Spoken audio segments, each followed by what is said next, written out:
Assalamualaikum warahmatullahi wabarakatuh. Shalom, salam sejahtera bagi kita semua. Om Swastiastu, Namo Buddhaya, salam kebajikan. Perkenalkan, nama saya Apri Andana Putra dengan NIM D101-1811096, mahasiswa program studi teknik sipil Universitas Tanjung Pura Pontianak. Nah, pada video kali ini saya akan menjelaskan mengenai ruang lingkup proyek dan RBS atau Risk Breakdown Structure, dan juga bagaimana cara penyusunan RBS tersebut. Nah, video kali ini saya akan membahas ruang lingkup proyek dan RBS atau Risk Breakdown Structure oleh saya sendiri, Apri Andana Putra dengan NIM D101-1811096. Untuk ruang lingkup proyek, saya mengambil contoh proyek jalan raya. Jadi di dalam proyek jalan raya terdapat item-item pekerjaan, yaitu pekerjaan pendahuluan, pekerjaan umum, dan juga pekerjaan jalan aspal. Nah, dari masing-masing item pekerjaan tersebut terdapat sub-sub pekerjaan. Jadi, untuk pekerjaan pendahuluan terdapat sub pekerjaan, yaitu pekerjaan pemasangan papan nama proyek dan juga pekerjaan pengukuran dan pematokan. Dan pada pekerjaan umum terdapat sub pekerjaan, yaitu mobilisasi dan demobilisasi alat berat. Juga pada pekerjaan jalan aspal terdapat sub pekerjaan, yang pertama pekerjaan lapis perekat dan juga pekerjaan latasir. Saya akan membahas mengenai RBS atau Risk Breakdown Structure. Dan mungkin juga ada yang bertanya, RBS itu apa sih dan bagaimana penyusunan RBS? Nah, jadi RBS atau Risk Breakdown Structure didefinisikan sebagai pengelompokan sumber resiko proyek yang mengatur dan mendefinisikan total paparan risiko proyek. Jadi untuk penyusunan RBS sebenarnya hampir sama dengan WBS atau Work Breakdown Structure, hanya saja untuk penyusunan WBS hanya dirincikan hingga ke item pekerjaannya dan sub pekerjaan.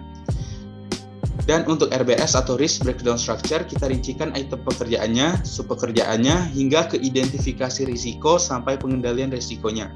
Nah, untuk penjelasan mengenai RBS atau Risk Breakdown Structure pada proyek jalan raya akan saya jelaskan sebagai berikut. Nah, ini merupakan contoh dari RBS atau Risk Breakdown Structure. Nah, jadi sebenarnya penyusunan struktur WBS atau Work Breakdown Structure dan RBS atau Risk Breakdown Structure itu hampir sama. Hanya saja untuk penyusunan struktur WBS kita hanya merincikan ke item-item pekerjaannya saja. Namun untuk penyusunan struktur RBS atau Risk Breakdown Structure kita merincikan hingga ke identifikasi risiko dan pengendalian risiko. Jadi untuk video kali ini saya akan membahas mengenai RBS, mengenai proyek jalan raya. Jadi di dalam proyek jalan raya tersebut terdapat 3 item pekerjaan, yaitu pekerjaan pendahuluan, pekerjaan umum, dan juga pekerjaan jalan aspal. Nah, untuk pekerjaan pendahuluan sendiri terdapat 2 item pekerjaan, yaitu pekerjaan pemasangan papan nama proyek dan juga pekerjaan pengukuran dan pematokan. Dan untuk pekerjaan pemasangan nama proyek, kita lakukan analisa. Nah, untuk analisanya terdapat 2 analisa, yaitu identifikasi risiko dan juga pengendalian risiko. Jadi risiko yang mungkin terjadi dalam pekerjaan pemasangan papan nama proyek bisa jadi pekerja terluka karena terkena palu, dan juga bisa jadi pekerja tersandung kayu dan juga terkena serpihan kayu pada saat memotong kayu. Untuk pengendaliannya kita menggunakan perlengkapan standar seperti sarung tangan dan sepatu, dan juga kita bisa meletakkan kayu di tempat yang tidak sering terlewati oleh pekerja, dan juga kita menggunakan kacamata dan masker. Kemudian untuk pekerjaan pengukuran dan pematokan kita lakukan analisa kembali. Jadi analisa yang dilakukan sama seperti sebelumnya, yaitu identifikasi risiko dan pengendalian risiko. Jadi risiko yang mungkin terjadi dalam pekerjaan pengukuran dan pematokan bisa jadi tertabrak kendaraan pada saat melakukan pengukuran. Dan juga untuk pengendaliannya kita menggunakan rompi khusus pekerja agar pengendara yang melewati lokasi tersebut dapat mengetahui bahwa sedang diadakan pengukuran jalan. Dan juga bisa memberi tanda jika sedang diadakan pekerjaan di lokasi tersebut agar pengendara dapat memperlambat kendaraannya. Kemudian kita masuk ke item pekerjaan selanjutnya, yaitu pekerjaan umum. Dalam pekerjaan umum terdapat item pekerjaan mobilisasi dan demobilisasi alat berat. Jadi kita lakukan analisa kembali, yaitu identifikasi risiko dan juga pengendalian risiko. Jadi resiko yang mungkin terjadi pada item pekerjaan umum ini bisa jadi pekerjaan tertabrak alat berat, pekerja terpapar debu, dan juga dapat material atau alat lain tertabrak alat berat. Untuk pengendaliannya, kita bisa memastikan tidak ada pekerja yang berada di dekat alat berat, dan juga menjaga jarak aman antara pekerja yang lain dan alat berat. Dan juga pekerja menggunakan perlengkapan ketiga seperti helm, masker, rompi, dan juga kacamata. Dan juga meletakkan material dan alat lain di tempat yang tidak terjangkau oleh alat berat yang akan digunakan. Kemudian kita masuk ke item pekerjaan selanjutnya, yaitu pekerjaan jalan aspal. Di mana dalam pekerjaan aspal terdapat dua item pekerjaan utama, yaitu pekerjaan lapis perekat dan juga pekerjaan latasir. Nah, untuk kedua item pekerjaan tersebut terdapat beberapa item pekerjaan lagi, yaitu pembersihan perkerasan lama, penyemprotan, penghamparan,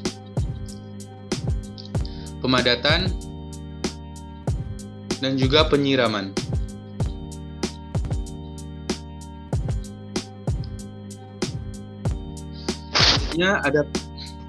Selanjutnya ada pekerjaan pembersihan perkerasan lama. Kita lakukan analisa kembali, kita identifikasi risikonya dan pengendalian risikonya. Jadi, risiko yang mungkin terjadi pada pekerjaan pembersihan perkerasan lama, yang pertama terjadi iritasi kulit, mata, dan paru-paru akibat debu kering. Dan juga bisa terluka oleh kompresor waktu menyapu perkerasan lama. Dan juga gangguan pendengaran akibat kebisingan. Nah, kemudian untuk pengendalian risikonya, kita bisa menggunakan pakaian dan perlengkapan sesuai standar seperti helm, masker, kacamata. Dan juga pekerja atau operator kompresor harus terampil pada bidangnya. Yang ketiga, pekerja harus memakai tutup telinga untuk menghindari gangguan pendengaran.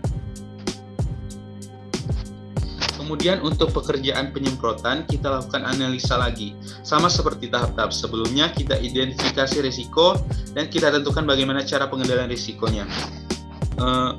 Untuk identifikasi risikonya, risiko yang mungkin terjadi pada pekerjaan penyemprotan bisa jadi terluka oleh percikan aspal panas, terjadi iritasi terhadap mata, kulit, dan paru-paru akibat uap panas, dan juga bisa jadi kerusakan pada pohon, struktur, atau bangunan yang berdekatan dengan lokasi penyemprotan. Kemudian untuk pengendalian risikonya, kita bisa menggunakan pakaian dan perlengkapan sesuai standar seperti helm, masker, dan kacamata. Yang kedua, pekerja harus terampil pada bidangnya serta menjaga agar tidak ada orang luar maupun pekerja lainnya berada di tempat penyemprotan dari pompa aspal atau aspal sprayer bekerja menyiram aspal pada lokasi pekerjaan. Kemudian pekerjaan penghamparan, kita lakukan identifikasi risiko dan bagaimana cara mengendalikan risiko tersebut. Jadi risiko yang mungkin terjadi pada pekerjaan penghamparan bisa jadi pekerja terluka oleh percikan aspal panas. Yang kedua, terjadi iritasi terhadap muka, kulit, paru-paru akibat uap dan panas dari aspal. Yang ketiga, pekerja dapat terluka oleh mesin penghampar. Yang keempat, pekerja bisa jadi terluka oleh dump truck saat menuangkan hot mix ke dalam finisher. Dan juga terjadi kecelakaan atau terluka akibat jarak antar pekerja terlalu dekat. Dan juga mungkin bisa terjadi gangguan lalu lintas. Kemudian untuk pengendalian risikonya, kita dapat menggunakan pakaian dan perlengkapan sesuai standar, seperti helm, masker, kacamata. Dan juga menjaga agar tidak ada orang luar maupun pekerja lain berada di tempat penghamparan ketika mesin penghampar aspal atau finisher bekerja menghampar hot mix di lokasi pekerjaan.